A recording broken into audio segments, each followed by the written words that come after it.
Alors, pour la suite, on va utiliser des images. Soit vous utilisez des images que vous avez, des images à vous, vous avez 10, 20 images à disposition, soit vous téléchargez dans le dossier ici, vous téléchargez les images que je vous propose.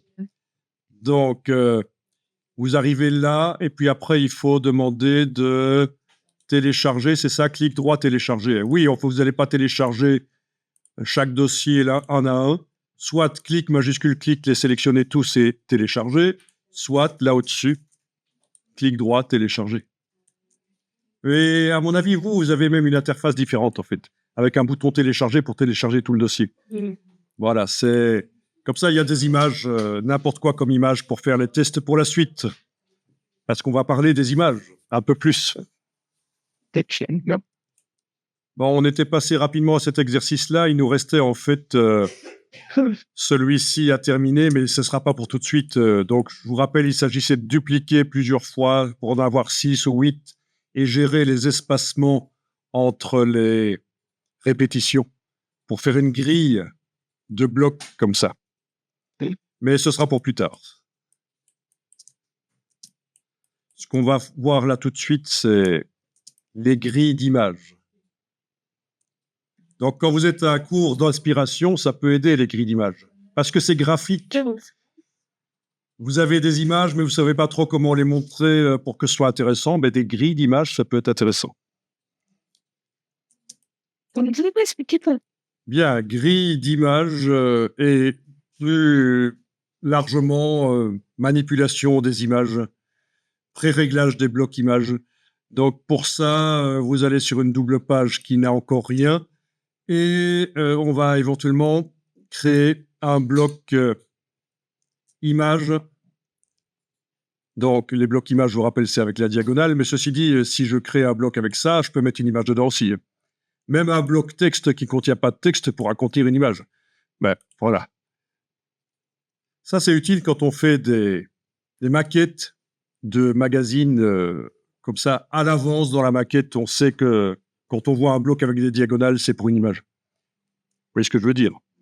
Ok, donc là, je vais tracer un bloc sur toute la zone des marges. Pour bien voir ce qui va se passer ici pour la démo, je vais lui mettre une couleur.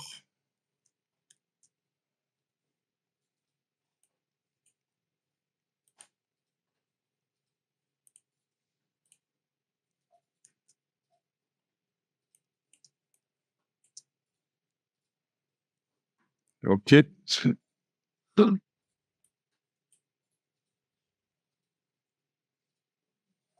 Bon, c'est peut-être l'occasion de parler d'un petit truc ici.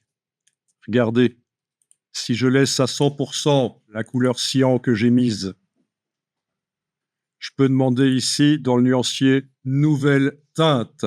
Et ça, c'est juste une variante de la couleur.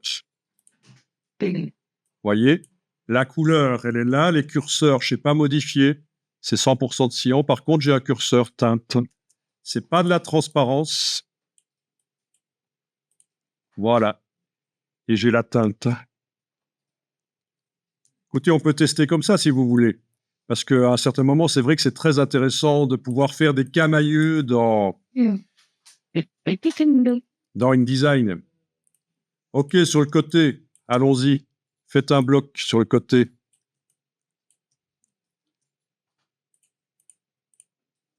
Dans la couleur de fond, on va lui mettre...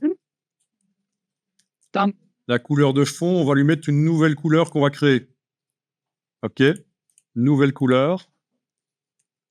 Donc, je vous rappelle, je viens avec l'outil ici de créer sur le côté un cercle juste pour faire un petit test rapide.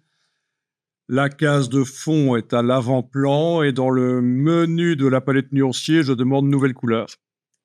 Et alors, vous allez créer une couleur comme vous voulez avec les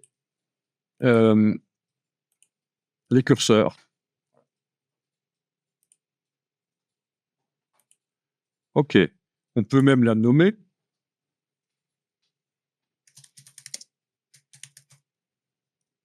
Comme vous voulez. Elle apparaît dans le dans le nuancier. Mhm. Ceci vous indique qu'elle est créée par mélange de 4 encres, et ça indique que ça sera créé sur le papier par du tramage, des trames cyan, magenta, jaune, noir superposés. Ce n'est pas une couleur de ton direct comme une Pantone qui vient s'ajouter. Est-ce que jusque-là, ça va? Oui. Ok. Forgot. Vous allez créer un autre cercle The penis. avec la même couleur de fond, si vous voulez. Bitch. Fuck somebody. Oui, ça ne fonctionnait pas chez toi. Je sais pourquoi. C'est parce qu'il a récupéré le style d'objet précédent ou les caractéristiques de l'objet précédent, et certainement qu'il était à 0% d'opacité, la voiture sur laquelle on a travaillé. Voilà. Donc, en allant dans fenêtre, style d'objet, sans même réfléchir, on remet à 0 l'objet en cliquant sur le mot sans. Voilà.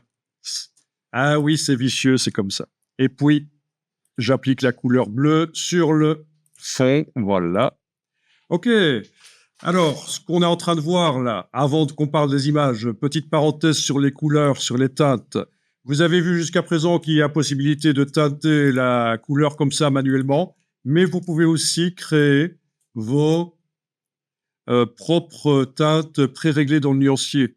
On est d'accord que c'est pas de la transparence. C'est juste l'intensité de la couleur. On va la laisser à 100% ici, de teinte. Par contre, on va demander, dans le menu de la palette nuancier, on va demander Nouvelle teinte. Et les pourcentages de la couleur sont visibles ici, mais non modifiables. Par contre, on peut modifier la teinte. Le nom n'est pas modifiable non plus. Voilà. OK. Et voilà. Et si ça ne convient pas, vous double-cliquez. Vous avez la case aperçue cette fois-ci. Et quand vous bougez, vous voyez ce que ça donne. Donc, il y a toujours le pourcentage qui indique qu'en fait, il s'agit d'une teinte. C'est cette couleur-là, teintée comme ça. Ça a fonctionné? Ok, si je fais un troisième cercle auquel j'applique la couleur bleue, dans mon cas, et que je fais une teinte, je vais pouvoir... Voilà. Etc. Et ça, c'est très pratique. Vous pouvez utiliser ça dans un document pour donner une identité visuelle au document. C'est un camailleux, au fait. Hein. C'est, quelque part, c'est la même couleur, mais à différentes intensités. C'est un camailleux.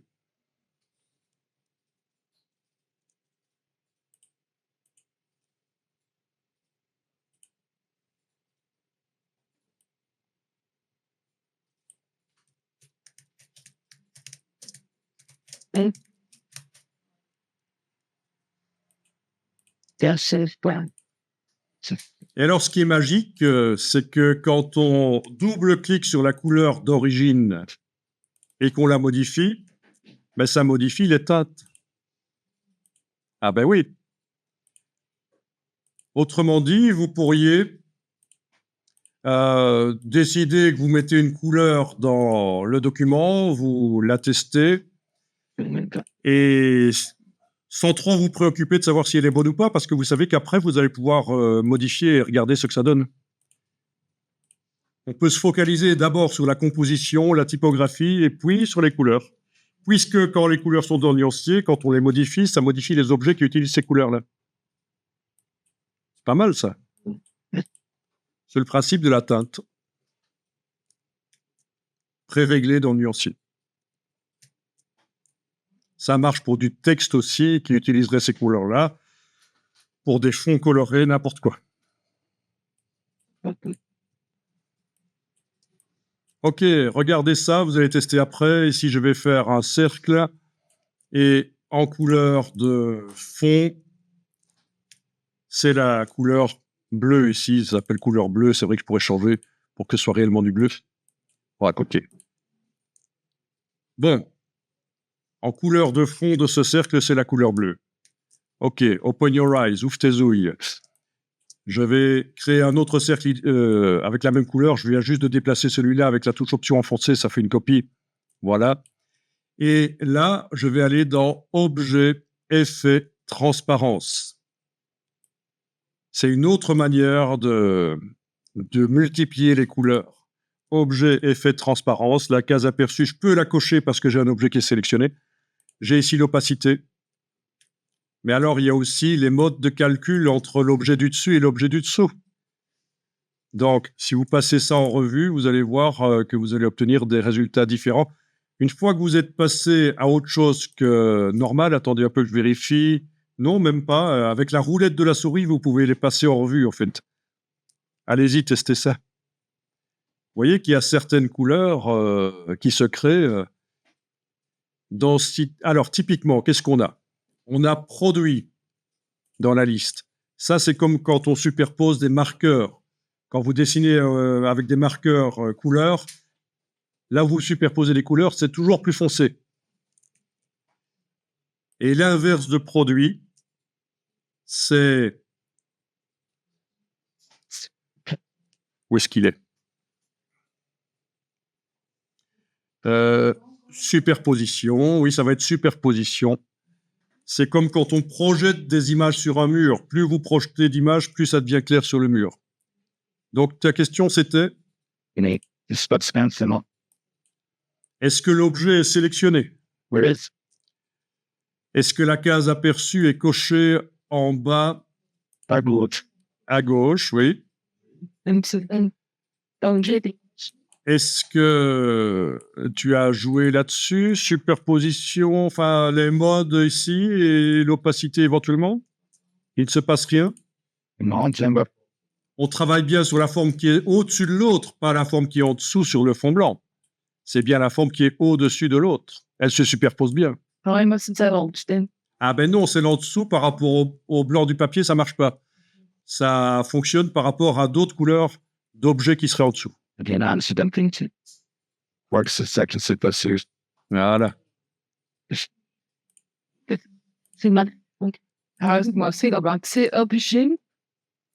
Objet, effet, transparence.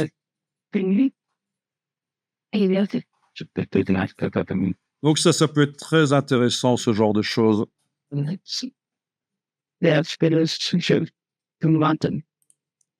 Voilà. Et si je duplique à nouveau, ben ça multiplie les couleurs, en fait. Hein. C'est très intéressant, ces effets de transparence, ça multiplie les couleurs, tout simplement, en fait.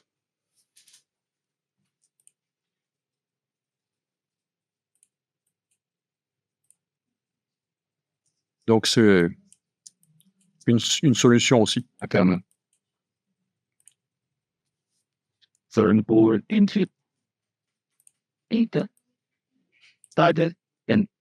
Alors, je ne vais pas l'expliquer maintenant, mais il y a quelque chose qui s'appelle, dans le menu édition, l'espace de fusion des transparences. Et il y a également, quand on exporte le PDF, l'aplatissement des transparences. Donc, je note qu'on doit avoir ça, mais je ne vais pas en parler tout de suite parce que sinon, ça nous amène dans des choses un peu trop techniques. Mais c'est intéressant de le voir parce que forcément, ça peut créer des problèmes. Parce que si on n'aplatit pas les transparences à l'exportation du PDF, il risque sur l'ordinateur de l'imprimeur de se passer des choses et ça ne va pas sortir comme ce que vous avez vu à l'écran.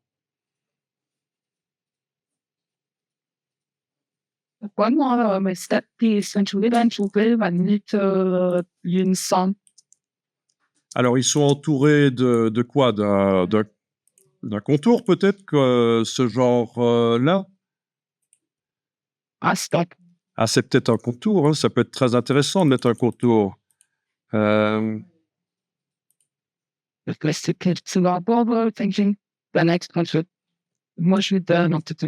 contour, pendant que les cercles sont sélectionnés. C'est à 0 point. Ok, je vais venir voir ce que c'est alors. Ils sont entourés. Ok. Oui, ce que tu vois, c'est les vecteurs, en fait, qui te donnent l'impression que c'est des contours. Donc, il y a deux solutions. Soit il faut le mettre sur la page et passer en mode aperçu pour ne plus voir les vecteurs, ou alors il y a la solution ici, dans la palette des outils, à cet endroit-là. Donc, pas en le mettant nécessairement sur la page. Si on demande de ne pas voir les contours du bloc, ça va peut-être... voilà, ça ne se voit plus à ce moment-là, sauf quand on survole. Voilà, contour du bloc, pas contour du bloc. Oui, c'est très fin en fait. Hein. Voilà, il faut garder les contours du bloc affichés, sinon on s'en sort pas pour la suite. Ok, donc on va mettre en pause cette histoire de couleurs pour l'instant. Mais en tout cas, vous avez vu les teintes et les transparences. Et on revient sur notre bloc image. Alors, il existe plein de manières d'obtenir des grilles d'images. Une des manières, c'est d'utiliser un script qui divise un grand bloc en plusieurs petits. Mais on va aller le chercher. Mettez peut-être le bloc là sur le côté. Il faut qu'il soit sélectionné. Donc, quand j'y mettais le bloc sur le côté, c'est avec la barre d'espacement. C'est juste le zoom qu'on a sur la fenêtre là qui est sur le côté. Voilà. Et alors, on va chercher les scripts. Fenêtre, utilitaire, script. Fenêtre, utilitaire, script.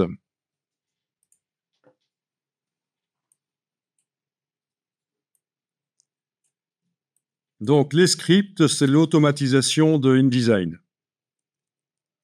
Vous avez dans Utilisateur les scripts que vous allez chercher sur stock.adobe.com ou sur Exchange, comment ça s'appelle maintenant. Enfin, il y a un endroit, ils ont changé de nom récemment, où on peut aller chercher des ressources pour les logiciels. Ou alors, il y a des gens qui conçoivent des scripts et qui vous les mettent à disposition, vous les téléchargez, vous les installez dans InDesign, ça apparaîtra là. Celui-là, vous ne l'avez pas, par exemple. Voilà. Ça, c'est juste un truc pour exporter les descriptions des styles de paragraphes. Donc, ce qui nous intéresse, c'est application. Et là-dedans, samples. Dans samples, vous avez les mêmes scripts, en fait. Je pense que ça doit être les mêmes scripts, oui. Encodés, programmés de 3 manières différentes, en fait. Donc, sur Mac, vous avez forcément AppleScript. Sur PC, il est probable que vous aurez un dossier qui s'appelle Visual Basic. Sur Mac et PC, vous aurez JavaScript. Et sur Mac et PC, vous aurez aussi le UXP Script, qui est la dernière manière de programmer des scripts que Adobe pousse c'est depuis 1 an. OK. Alors, on va aller dans le JavaScript. Je vous dis, c'est vraiment les mêmes scripts programmés de la même manière. Donc, vous vous ennuyez pas. On va aller chercher JavaScript. Et ils fonctionneront tous les 3. Alors, vous avez les scripts par ordre alphabétique, les scripts basiques fournis avec InDesign, et il y en a un qui s'appelle MakeGrid.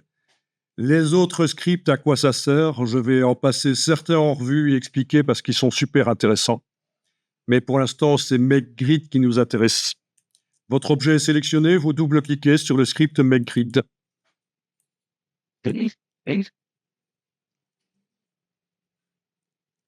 Là, vous choisissez le nombre de rangées et de colonnes. Par exemple, ça peut être 4 et 4.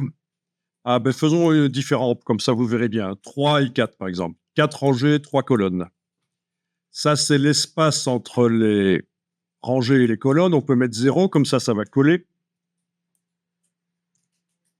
Voilà. Ceci, vous allez laisser cocher. L'objet original, le grand bloc, va être effacé. Le type de bloc, peu importe.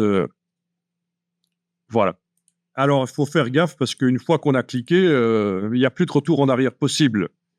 Je veux dire, il faudra effacer tous les petits blocs qui ont été créés si c'est pas bon, si c'est pas le bon nombre de rangées de colonnes, et puis recommencer un bloc et refaire le script. Et une palette historique ne fonctionne pas? Ça va faire tellement de choses que la palette historique, ça va être compliqué. Ça pourrait, mais le mieux, c'est peut-être d'enregistrer. Et si c'est pas bon, vous faites fichier version précédente et ça recharge la version d'avant. Oui, parce que ça fait plein d'opérations. Alors, cliquez sur OK. Et voilà, vous avez les 16 blocs et le bloc original est disparu. Ah, ça va. Alors, vous avez quelque part les images que vous avez téléchargées.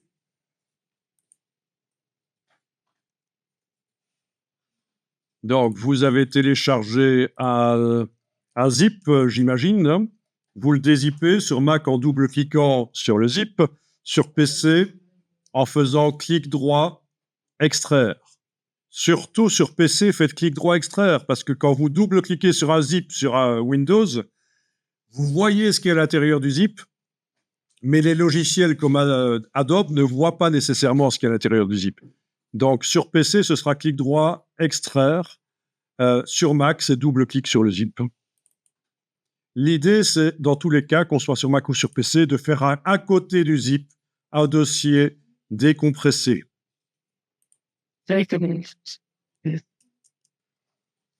Bon, ben regardez quelque chose qu'on n'a pas encore fait, parce que jusqu'à présent, ce qu'on a fait, c'est sélectionner un bloc et demander fichier, importer et aller chercher. Et ce que vous pourriez faire aussi, c'est du drag and drop. Il faut arriver à avoir la fenêtre du Finder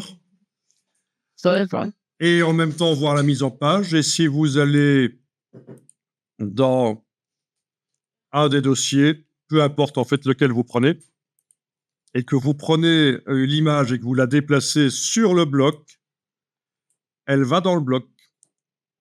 Alors vous allez dire, on voit rien, on voit pas en entier. Oui, normal. C'est l'explication justement ici.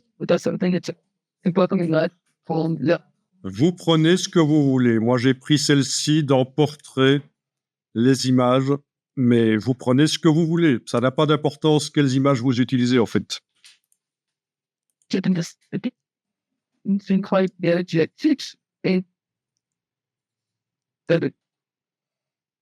OK, ici, je clique à côté du bloc qui n'est pas sélectionné et je vous montre autre chose. Je vais charger plusieurs images en même temps par fichier importé et je vais aller chercher là où elles se trouvent, les images. C'est là qu'il faut avoir de l'ordre. Voilà. Donc, fichier importé, je peux cliquer pour sélectionner une image et avec la touche majuscule, vous voyez, c'est comme les fichiers, quoi. On clique sur le premier, touche majuscule, ça sélectionne les intermédiaires. Ou alors, clique et avec la touche commande du Mac ou contrôle du PC, ça sélectionne pas l'intermédiaire. Bon, l'idée, c'est de vous montrer qu'on peut importer plusieurs images en même temps. Quand on clique sur ouvrir, enfin, c'est fichier importé, mais il est mis ouvrir. Vous avez ici dans le curseur le nombre d'images qui sont dans le curseur qui s'est indiqué là, 2 entre parenthèses. Avec les flèches au clavier, je peux passer de l'un à l'autre. Là, il y en a que 2, c'est facile, mais les flèches sur le clavier, je décide laquelle je vais déposer en premier. Je clique sur le bloc, pas sur son bord, sur le bloc, voilà. Et puis, il me reste plus qu'une seule image, je clique et voilà, elle y est. Donc, on peut importer plusieurs images en même temps. Allez-y, essayez, fichier importé. Vous sélectionnez au moins 2 images et vous les déposez dans 2 blocs. Donc, on a vu 2 méthodes, hein, le drag and drop, le glisser-déposer, c'est pas mal. Ou l'importation, plusieurs images en même temps. En fait, les images sont pré-réglées au niveau de leurs centimètres. Et c'est ça qu'on voit. Elles arrivent avec les centimètres pré-réglés dans Photoshop ou l'autre logiciel que la personne a utilisé pour traiter les images. Ça n'a pas d'importance. On en avait déjà parlé d'ailleurs. Alors, vous allez sélectionner vos blocs qui contiennent des images d'une manière ou d'une autre, soit vous englobez, soit si vous avez fait d'autres blocs en bas, clic, commande, clic, majuscule, clic, excusez-moi, dans ce cas-là, c'est majuscule, oui. Clic, majuscule, clic, il faut arriver à sélectionner tous les blocs qui contiennent vos images. Et on va demander que ça surdimensionne dans le bloc. Et pour ça, vous avez des icônes ici au-dessus, mais moi, je vais aller dans le menu, mais je vous dis tout de suite que les icônes existent là. Donc, je vais aller dans le menu en haut, Objet, Ajustement. Et alors, on va demander d'ajuster le contenu proportionnellement dans ce cas-ci. Voilà. Ajuster le contenu proportionnellement. Vous voyez ce que ça fait? Les images sont non déformées, mais elles sont proportionnelles. On voit la totalité de l'image sans déformation. Objet, ajustement, ajuster le contenu au bloc. Mais dans ce cas-là, l'image remplit le bloc, elle est vue en entier, mais elle est étirée. Ben forcément, elle n'a pas les mêmes proportions que les petites cellules, les petits blocs, en fait. Hein. Donc ça, c'était objet, ajustement, ajuster le contenu au bloc. Donc en fait, aucun des deux n'est vraiment idéal. Ajuster le contenu proportionnellement, ça remplit pas le bloc. Ajuster le contenu au bloc, ça remplit le bloc, mais c'est étiré. Donc, l'idéal qu'on utilise d'habitude, en fait, pour les photos, c'est ceci. Objet, ajustement, remplir le bloc proportionnellement. Allez-y. Voilà. Objet, ajustement, remplir le bloc proportionnellement. À ce moment-là, toute l'image n'est pas vue en entier. Il faut parfois faire des ajustements manuels. Comme ceci. Par exemple, ici, c'est pas très heureux, la personne qui est coupée là au niveau du front. Je vais double-cliquer sur le bloc et forcément, je vois apparaître les limites de l'image. Je vais prendre l'image par le centre là et commencer à bouger. Et avec la touche majuscule, je peux caler sur les axes et je peux positionner, par exemple, comme ça. Même chose pour l'autre. Je repositionne pour l'autre. Voilà. À vous de voir. Parfois, c'est en horizontal qu'il faut bouger. Ça dépend des images et de la forme des blocs. Donc, quelques petits ajustements manuels, forcément. Donc, quand je double-clique, pour voir pendant que je bouge, je dois enfoncer le bouton de la souris sans rien faire pendant une demi-seconde. Et puis, je dois bouger avec la touche majuscule.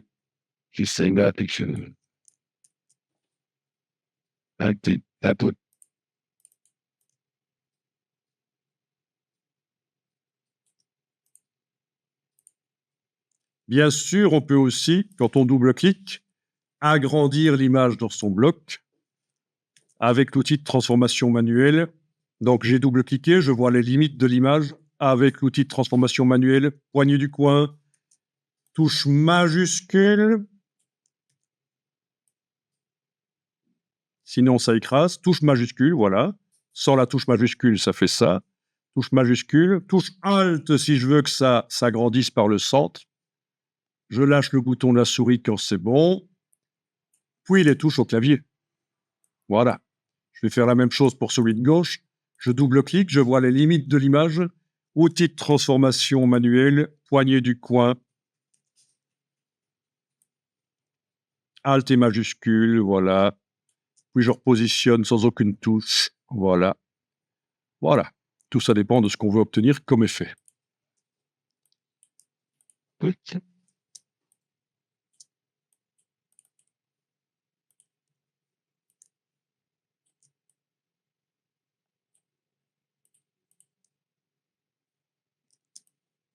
Amusant.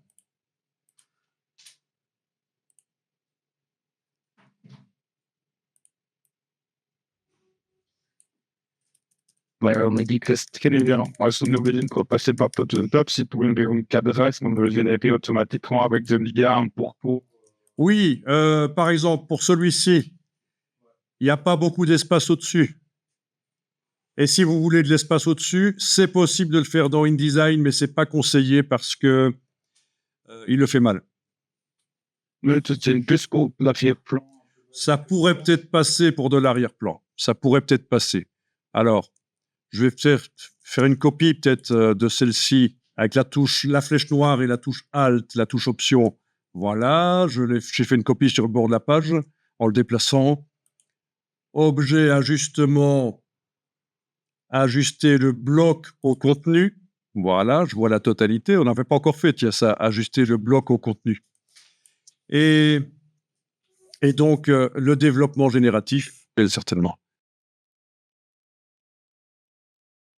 Dès qu'on agrandit le bloc, développement génératif apparaît. Alors, le problème de ça, c'est que au niveau des liens, il va se passer des choses, en fait. C'est que l'image générée ne sera plus une image qui existe sur le disque dur. Et donc, si on la modifie dans Photoshop, oui, ça va compliquer les choses. C'est pour ça que moi, je préfère le faire dans Photoshop. OK, agrandissez avec la flèche noire. Si vous voulez faire le test, vous agrandissez le bloc. Et dans la barre des tâches contextuelles, vous avez développement génératif qui apparaît, oui, et ça va calculer. Voilà, générer, sans rien indiquer.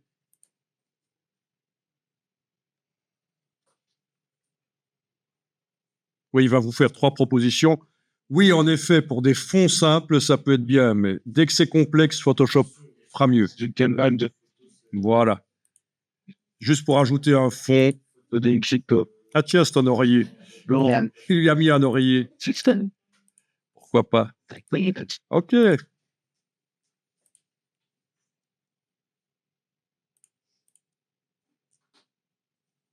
Je vais enlever la barre des tâches contextuelles.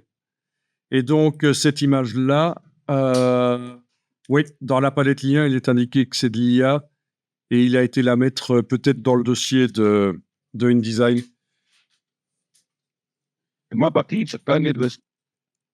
Donc, je vais réessayer avec une autre image. Voilà, que je déplace avec la touche Alt. Objet, ajustement, ajuster le bloc au contenu. Voilà. Et alors, si j'agrandis avec la flèche noire les limites de l'image et que je vais dans menu fenêtre, barre des tâches contextuelles, développement génératif, que je clique sur générer, il me fait 3 propositions.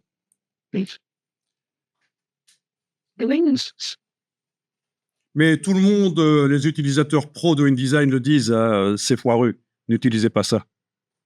Il y a parfois des choses foireuses.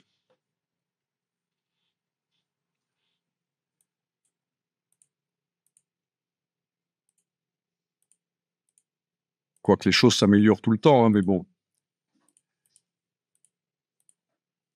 Sur des choses, des fonds simples, ça passe. OK.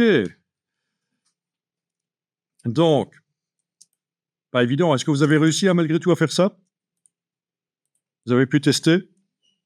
Allez-y, testez, parce qu'on va voir comment remettre ça dans les blocs.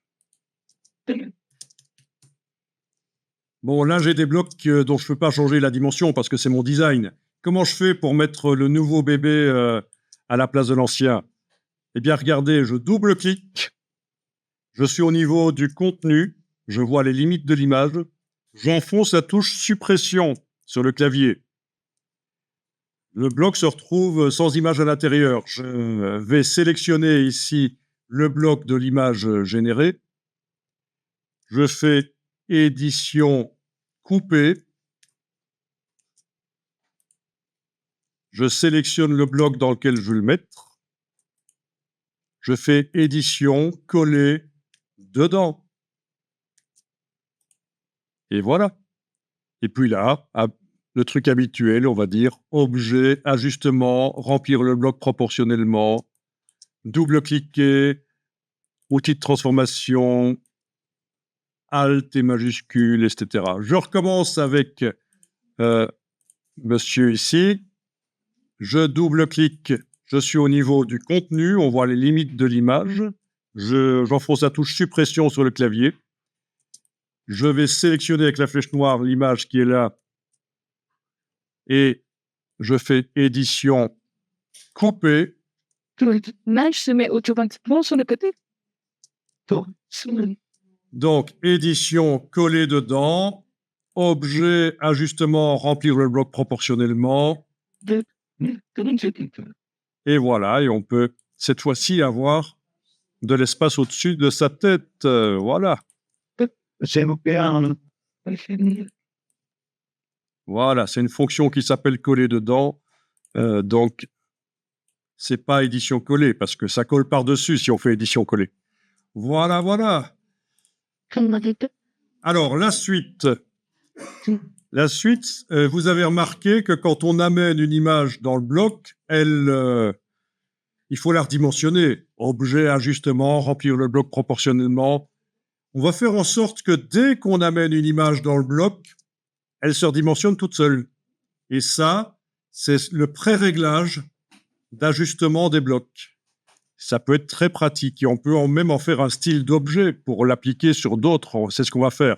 Donc, c'est pour ça, n'allez pas trop vite avec vos blocs. Gardez-en quelques-uns qui sont vides. On va faire l'exercice de faire en sorte que quand on amène une image par fichier importé ou par glisser-déposer, elle se redimensionne toute seule. Alors, allons-y. Pré-réglage des blocs. Vous avez des blocs vides. Vous en sélectionnez un. Ouais. Et vous allez dans Objet, Ajustement. Et forcément, comme il n'y a pas d'image dedans, c'est grisé. Sauf qu'on a ici Option d'ajustement de bloc. Dans la boîte Option d'ajustement de bloc, vous pouvez choisir l'ajustement que vous voulez, remplir le bloc proportionnellement. Et si l'image n'a pas les mêmes proportions que le bloc, elle va forcément déborder par le haut ou le bas, ou la gauche ou la droite. C'est comme ça que c'est réglé. Si vous avez des images qui comportent par exemple en bas à droite la signature du photographe, et ça doit absolument apparaître, vous allez pouvoir faire par exemple ceci. Comme ça, le débordement ne se fera que par le haut ou la gauche. Voilà. Mais dans ce cas-ci, on va garder au milieu. C'est bon comme ça. On peut cliquer sur OK. Le bloc est pré-réglé. Et quand vous allez chercher une image, ça devrait s'adapter. Vous la déplacez du Finder ou vous...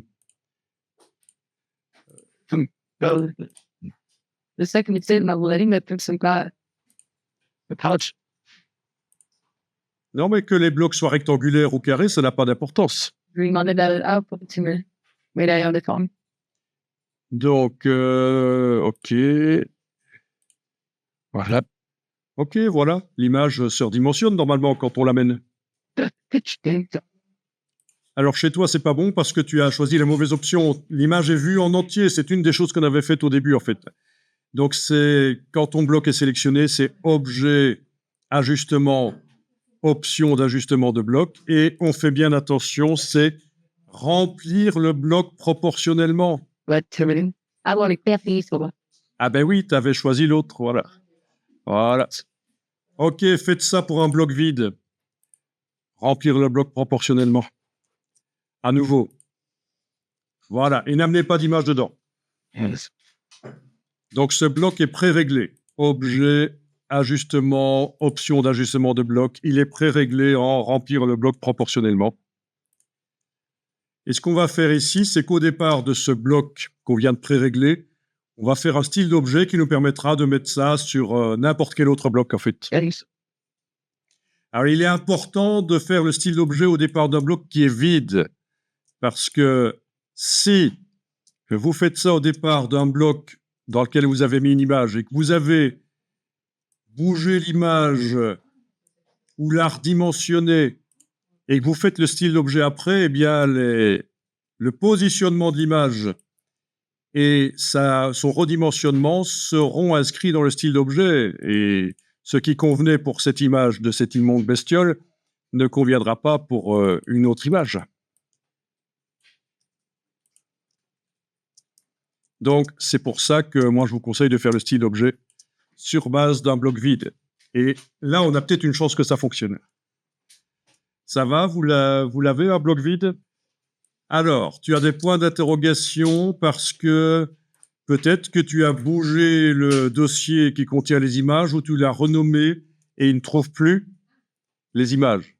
C'est pas très grave pour l'exercice ici. Sinon, comment est-ce qu'on fait pour dans ce cas-là?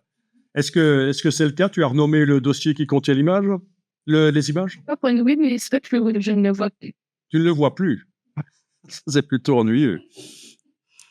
Sinon, l'idée, c'est de faire clic, majuscule clic sur toutes les images et de demander dans le menu de la palette lien, rééditer le lien du dossier et aller indiquer où se trouvent les images. Mais dans ce cas-ci, c'est pas grave, tu peux ne pas le faire.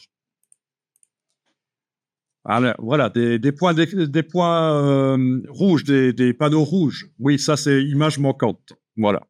Typiquement, c'est quand on a déplacé le dossier, l'effacer, le renommer, InDesign ne voit plus où est le dossier, il faut l'aider, il faut lui réindiquer. Mais c'est pas grave ici. OK, donc on continue. Vous avez votre bloc qui est sélectionné. Vous allez dans le menu fenêtre, style, style d'objet. Fenêtre, style, style d'objet. Et vous demandez de faire un nouveau style d'objet que je vais appeler ici bloc qui redimensionne proportionnellement. Évidemment, c'est un peu long, hein. Je vais abréger. Un bloc qui redimensionne proportionnellement d'après 100.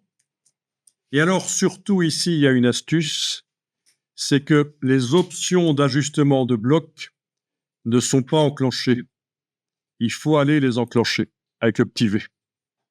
Donc, il y a un petit ascenseur sur le côté avec tous les réglages du bloc. Les options d'ajustement de bloc, ceci doit être enclenché avec le petit V. OK. À partir de là, tout bloc que vous faites, là, j'en fais un sur le côté, on peut lui mettre ce style. Les blocs qui sont là en bas, je les sélectionne. Je leur mets le style. Et donc, si j'amène des images dans ces blocs, normalement, ça se redimensionne.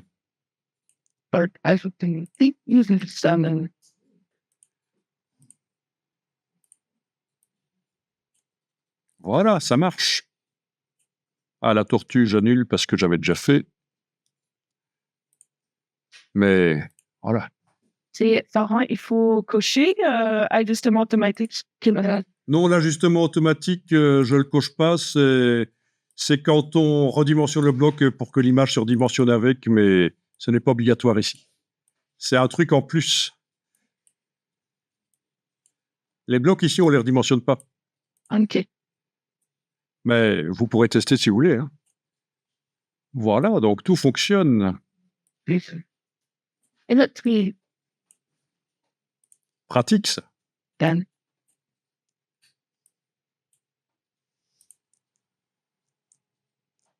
Ah oui, et le bloc d'à côté aussi, forcément. Dan, c'est la version des petits cambios que là. C'est new. It's big.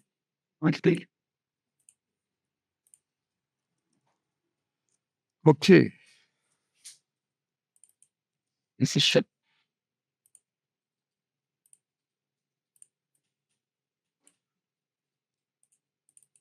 And tout. That's that's bad.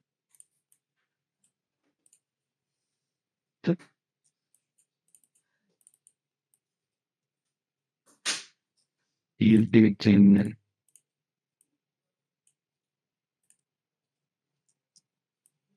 Enfin, vous avez l'idée, hein. Voilà.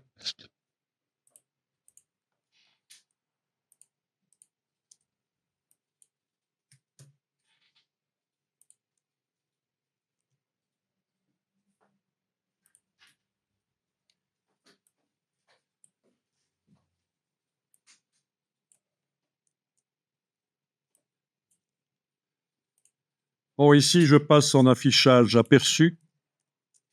Vous voyez ce que ça donne. On avait demandé 0 de gouttière. Comment donner l'impression que les blocs s'éloignent les uns des autres?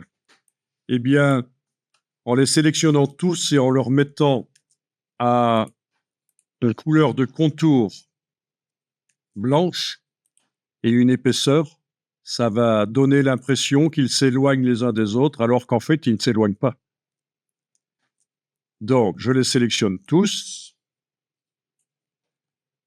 Je mets la case contour à l'avant-plan. Je mets la même couleur que le fond de la feuille dans la palette nuancier. Donc, c'est du blanc. Couleur papier.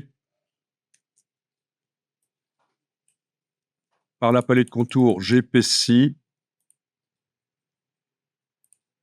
Et alors, on a peut-être intérêt à mettre le contour à l'intérieur du bloc, sinon on aura des choses bizarres. Et pas à cheval. Voilà. Et vous avez, ça donne l'impression que il y a des lignes, quoi, qui séparent les images. En fait, que ce n'est qu'un contour blanc à l'intérieur de l'image qui déborde sur l'image, d'ailleurs. Hein. Si on y va très fort sur le contour blanc, à un certain moment, voilà. On ne voit plus ce qu'il faut voir dans l'image. Logique, hein. Mais c'est rapide. Alors, il y a d'autres solutions. La gestion de l'espacement entre les blocs par la palette alignement, notamment l'outil gap, l'outil espace entre les blocs, c'est celui-là. Mais franchement, ceci marche bien. L'outil ici, on va l'utiliser très bientôt, en fait. Voilà.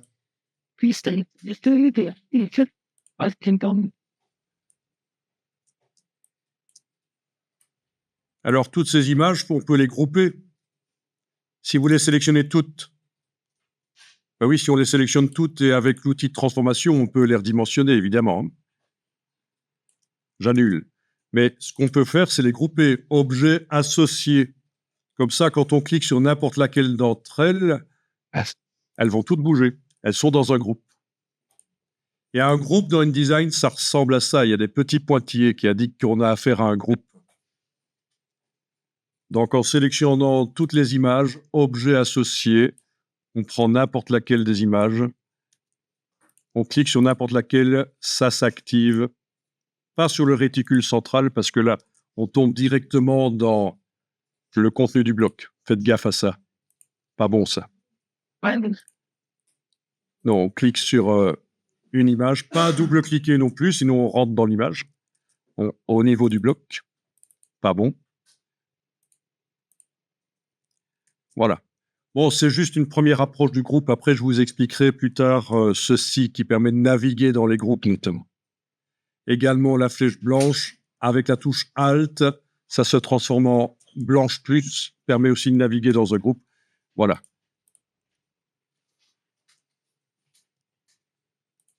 OK, ceci, regardez. Vous allez tester après. Open your eyes, ouvre les yeux, ouvre tes ouïes, Valet. Palette des calques. Vous avez un calque fond. Peut-être bien. Hein? Oui. Oui, parce qu'on avait mis le fond dégradé sur un calque fond pour l'autre exercice. OK, je vous montre. Regardez bien. Une astuce hyper intéressante également quand on fait des sites web. Comment faire en sorte que les parties blanches des images aient l'air d'être plus lumineuses que le papier ou que le fond de la page blanc, le fond blanc de la page web. Je vous montre. Pardon? Non, ça va pas. À fond à la page, oui, oui. Mais alors, il y a une astuce. On va faire une illusion d'optique. Ne faites rien, regardez, vous allez pouvoir tester ça après. J'ai les deux calques du dessus verrouillés. Je travaille sur le calque fond. Je vais aller mettre sur la double page ici un rectangle que je trace à l'extérieur. Je vais me mettre en affichage normal. Je trace à l'extérieur, voilà. Le contour, j'en ai pas besoin. Le fond, je vais faire un fond qui va être du noir.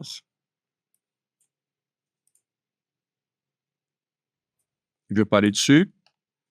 Alors, ah oui, la teinte est à 0. OK. Donc, un fond en noir, mais il faut que je le fasse très faible, en fait. Et donc, qu'est-ce qui va se passer si on fait ça? À l'impression, l'endroit où il y a le papier va salir, être sali par un tout petit peu d'encre, mais les gens ne le voient pas. En fait, ils croient que c'est la vraie couleur du papier. Par contre, là où il y a les photos, le blanc c'est le vrai blanc du papier qui apparaît. Et donc, ça donne l'illusion que les photos sont davantage lumineuses. Il y a juste un petit problème ici. Vous voyez lequel c'est?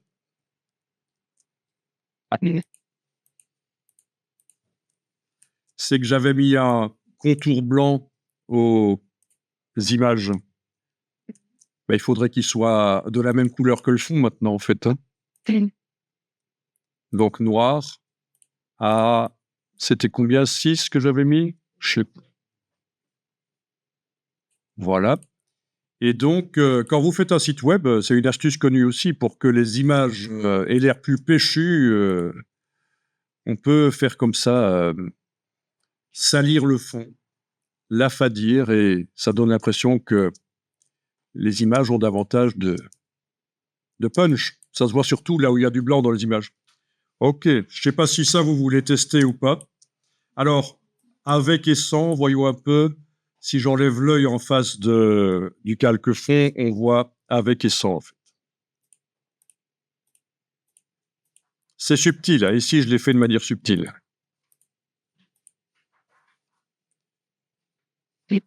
Le but n'est pas que ça se voit. Donc ça, c'est vraiment une astuce utilisée en publication papier. Et en fait, ce fond, il peut être mis dans le gabarit A. On ne va pas le faire ici, mais si on veut qu'il soit dans tout le document, ben, au lieu de le faire sur les pages 10 et 11, comme j'ai fait ici chez moi, je le fais dans le gabarit. Et vu que toutes les pages du document utilisent le gabarit A, eh bien, elles auront tout un fond gris. Alors ici, si ça vous intéresse et si vous avez le temps, évidemment, c'est une playlist dans laquelle j'explique... il y a quand même 3 heures de vidéo, parce qu'il n'y a pas que ça. Comment faire une couverture pour une encyclopédie jeunesse, avec notamment, oui, les premières choses qu'on vient de voir sont là dans les premières vidéos, la grille d'image, le fond couleur. À un certain moment, je montre que dans certaines cellules, à la place des images, on peut mettre du texte et avec des effets spéciaux, notamment des effets de découpe comme ça, de l'ombre interne, des choses comme ça. Voilà. Donc, c'est dispo. Évidemment, tout ça prend du temps. C'est comme tout.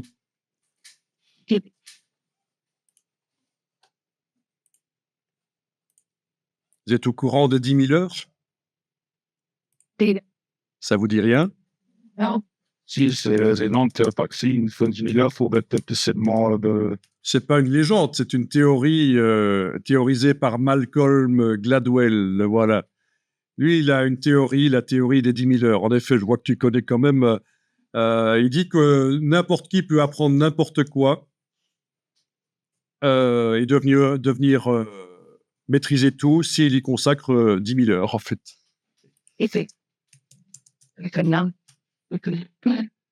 Voilà. Bon, il y en a qui disent que c'est faux.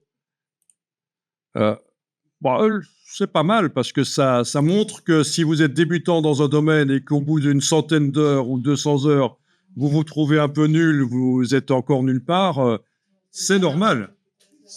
Ben oui, c'est comme le piano, c'est comme tout, quoi. Bon, alors maintenant, est-ce qu'un sourd peut apprendre à jouer de la musique ou un aveugle à peindre? Pas certain. Hein, on est d'accord. Ça vous paraît ridicule. Sachez qu'il y a des écoles de graphisme, de communication visuelle où le fait que les étudiants ou les étudiantes, mais surtout les étudiants forcément, puisque c'est génétique, soient daltoniens, ne leur pose aucun problème. J'ai des doutes. Mais il paraît, d'après les enseignants, que ces étudiants produisent des choses intéressantes. Ils rapportent surtout de l'argent, quoi. Mais bon. Donc, théorie des 10 000 heures est intéressante. 10 000 heures, évidemment, 10 000 heures... Oui, je crois que ça fait en action, c'est pas jour, hein, je veux dire. Non, si vous y consacrez 8 heures par jour, ça fait 1250 jours, ce qui nous fait 3 ans, un peu moins de 3 ans et demi. Ça, c'est... Un complet. Oui, mais il y a des gens qui sont comme ça. Il y a des gens qui sont mordus. Si vous y consacrez 4 heures par jour au lieu de 8 heures par jour, ce sera 7 ans, quoi. Voilà. Mais de toute façon, on devient bon avant, hein, rassurez-vous. Hein. Ah, c'est bien. Et puis aussi, vous perdez pas dans la technique. InDesign, c'est tellement vaste. Il y a personne, même les pros, qui connaissent tous les aspects. Franchement, je pense que il faut compter quand même entre 3 et 6 mois, bien s'y mettre, je pense, hein, pour être à l'aise dans le logiciel. Mais ça dépend aussi de ce que vous voulez faire, quoi. Et vous savez qu'on arrive. Moi, j'ai commencé en 99, donc et avant, je faisais Express dans les années 90, depuis 93 à peu près. Je faisais le concurrent de InDesign, Quark Express, donc voilà, Kish. sachez-le, il y a des domaines où je suis pas bon. Hein. Voilà. Ah bien. Voilà, il y a plein de domaines où je suis pas bon. Et le but n'est pas de de connaître tout comme le formateur ou comme un prof. Hein, voilà. Après, si on veut en faire son métier et faire de l'éditorial, des choses complexes, là, il faut creuser. Il y a tellement de choses dans lesquelles on peut se spécialiser. Et puis aussi, il y a toutes les nouveautés IA qui arrivent. C'est pas évident. Hein. Alors, je vous propose sur la page de gauche ici de faire l'autre technique avec l'outil Espace.